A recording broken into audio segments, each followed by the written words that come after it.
If you're a freelance writer, you'll understand this. The growing fears about work posted on LinkedIn, the levels of uncertainty that are continuing to rise, and the wild project and income swings that you might be feeling in your business. But I don't want you to believe everything you see on social media.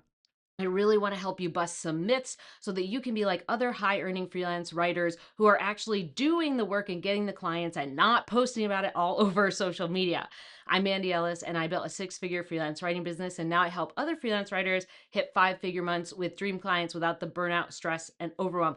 Number one myth: there's just so many writers out there. The world is filled with writers. There's no room for me.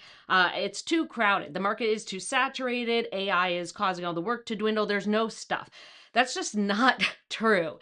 There is always room for good writers. You don't have to be great. You don't have to be the best writer ever. From doing this for about 13 years, I can tell you there is always room. There is always clients for good writers. So this is something where people end up thinking, oh, there's just not enough work because of all this stuff I'm seeing on social media, or the perception that I'm getting is like everybody's struggling, and it's not true. There's plenty of people who are totally stuffed with work into next year, or have been stuffed with work since September or July of this year till the end of the year, and they're just not posting about it on LinkedIn. They're not making it publicly available because they're doing the work. This is something that I think happens to most busy writers. They really are even trying to find time to do marketing, to send the LOIs or send the pitches, let alone share anything on LinkedIn about what's going on in their business. So the people who are sharing a lot on LinkedIn usually aren't as busy. So I think for me, I ended up in my career focusing too hard on just what's publicly available, the highlight reel, rather than realizing that there's no magic secrets, there's no magic talents. People aren't winning because other people are losing. It's not because name fancy technology here did A, B, and C. It's because they're actually doing the work. Those writers are off getting the work done, finding more clients, hitting their deadlines, trying to grow their business, and that takes all of their time.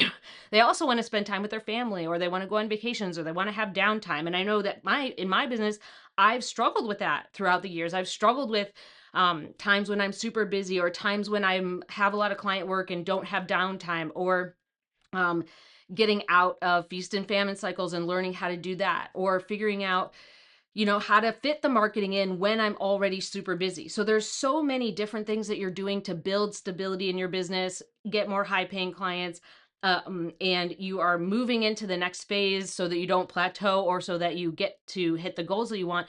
You're not over there on social media posting about all the stuff, talking about all the things. You're in your business. You are doing the things you need to do. And I think when you're working in your business, sometimes what really helps too is to back up and work on your business a bit, right? The marketing, the clients, analyzing your data. If you're someone who wants to work on your business to get more high paying clients, I definitely recommend checking out my free masterclass. If you go to mandyellis.com/free masterclass, you can grab my Feast and Famine to Fully Booked masterclass. This is where I'm taking you from underpaid, overworked, maybe even ghosted by a bunch of clients as a freelance writer, so that you can actually book your schedule solid with high paying clients. You understand what they look like, what they're looking for, how you can find them, how you actually connect on their level. It's not just sharing your portfolio. There's a whole bunch of steps. We're going through 4 specific steps, but I'm sharing a lot of granular detail in there. So if you go to mandyellis.com/free masterclass, I walk you through all those things. But I want you to know that the writers who are doing, they're not usually the ones who are posting. Some of the most successful writers I've ever met in my career are doing. They never post on social media. So don't take that myth that there's no work just because of the highlight reel or the things that you're seeing out in shared in public spaces. There's plenty of stuff out there. Number 2 here, that your wild income swings will continue forever. This is just not true. I have definitely, and give me a thumbs up if you have been in feast and famine cycles in your business. Give me a thumbs up. I have definitely been in those in my business. But feast and famine doesn't have to continue. This is really learning the strategy of how you are preventing pipeline slows or work slows in the long term, not the short term. So what I usually end up seeing is freelance writers forget that they need to fill the pipeline. Like, you need to be doing the marketing, the LOIs, the pitches, for magazine and business clients, like you need to be doing that, right? We just talked about how sometimes you can be so busy, you're not even sure you have time for that. But you have to keep doing that in a certain schedule. Feast and famine is usually working in the short term, like I have work for 2 weeks, or I have work just for the next month, or I have work for maybe 2 months. And not only are you only looking at the work that you have right now, you're also not filling the pipeline at any point during the 2 months you're doing that work or the 2 weeks. And then you're expecting there to be work afterwards. And then you're expecting to just find a client who desperately needs work right now, which is usually not where you're going to find a great client. So we really need to pay attention to that pipeline. How many, like, pay attention to the cold emails, those LOIs, the pitches, the connection requests that you're sending, the response rate that you're getting, how many warm leads, your past clients, all that good stuff. And when you are really paying attention to where your past clients come from, your best clients, why did they work with you, or where did they come from, or how can you improve your strategy to get more clients like that? That's the piece that we're working on to fill that pipeline. We're not just kind of sitting back and being like, well, this is just part of freelancing, it's just feast and famine forever. No, this is a cycle for a reason. It's not a forever. This is breaking out of that cycle. There's plenty of working clients. There are plenty of people, and I believe this is the case. This has happened to me before, where I have been in a bit by part of my business, and I've talked to freelance friends, and I'm like, hey, did all of our potential clients just get on a conference call and just decide to not answer anybody? Like, there will be long periods of silence, like across multiple people in multiple different niches, where they're like, yeah, nobody's answering, nobody's doing anything. And then all of a sudden, a landslide of work comes in, and you're like, oh my God, I'm so busy, I need a break.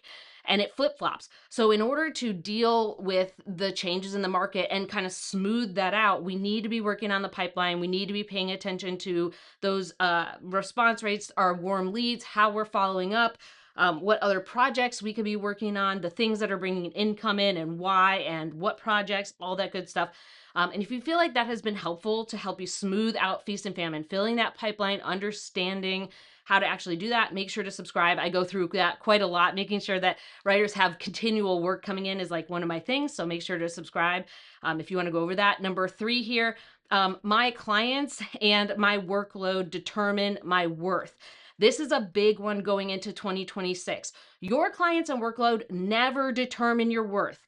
Even if you are so busy you can't like find a moment to take a shower, that doesn't mean that everything is great and everything is amazing and it's going to be like that forever. And it's just because you're having a quiet period in your business. There will always be ebbs and flows in your business, but that doesn't mean that your worth is tied to the type of clients or the name brand of clients or how much money you have coming in or the external validation. Okay, so in our business, and I know that this is, gosh, it's something I probably, I struggled with for probably a really long time. I still struggle with this from time to time, but the external validation, your business never depends on that. You want to make sure that you are really working towards the internal validation of like, hey, I do great work.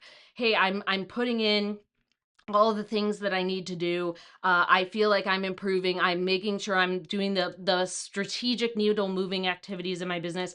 And especially when we're going into next year, if you are removing the external validation piece, then you end up having more certainty because you are relying on you. You're not relying on other people to tell you you're good or tell you you should get $10,000 or tell you, respond to you, because the silence is like too deafening for you. It makes you, you can figure things out. So if the responsibility is on us rather than getting the validation from other people, then you have the power to improve things. You have the power to ask questions, to be curious, to be interested in what things you can do for clients or how you can over deliver or what's kind of going on for your clients, versus feeling like you have to be professional and you have to do all these things and you have to like do the dog and pony show to get your clients. I really think that for me, I did the dog and pony show too often for too long, and I ended up attracting clients who weren't a good fit for me.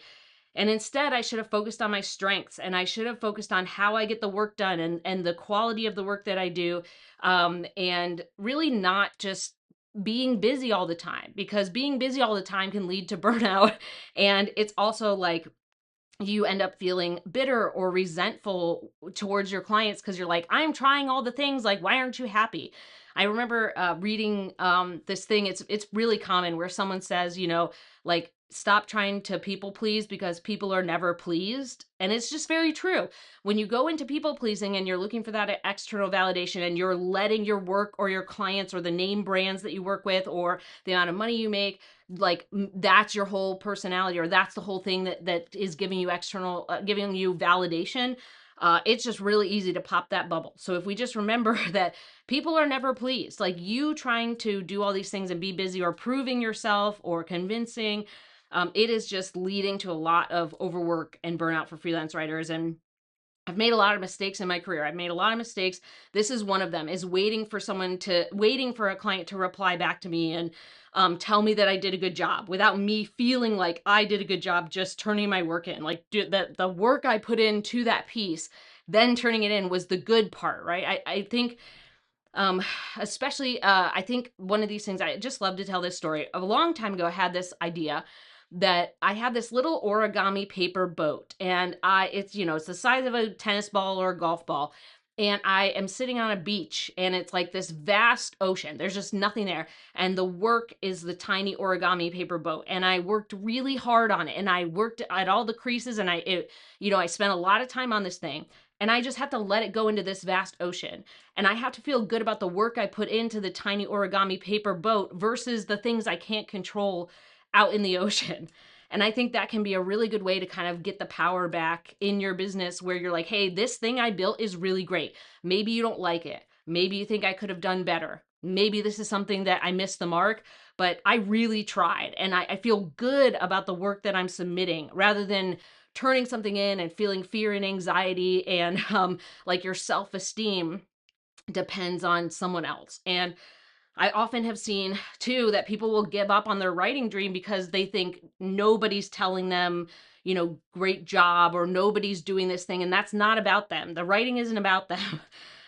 So I really want you to kind of remember that we're paying attention to how we improve our things that we can control, the things that make us feel good in the long run, versus feeling like fear or not being good enough or whatever is just like what we're holding on to, while we wait for someone to get back to us, or while we wait for a client to tell us we did a good job.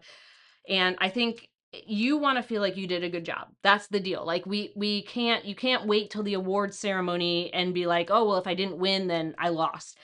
I just don't think that's healthy for freelance writers. So I know that when we are worrying about the workload and we're worried about clients, yes, you want to have work and money and clients, but it's also like that there's more to you than just having a full client roster with 10 grand a month or whatever your goal is, or $1,000 a month, whatever it is, and that you have work booked up for 6 months. Like there's more to you than that.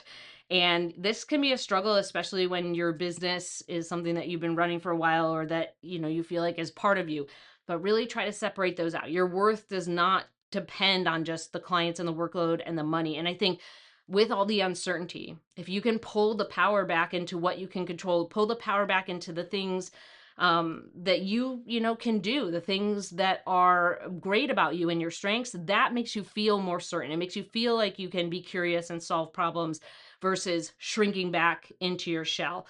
And I think, when, especially shrinking into the shell and the struggle mode and all that stuff, this also goes into a lot of stalled growth things that have happened, or places where writers end up with hiccups because they're leaving a lot of their self-worth on the table for someone else. So if you're someone who has struggled with that, I think this next video below can help. So make sure to dive into that. I hope this one was helpful, and I will see you in the next one.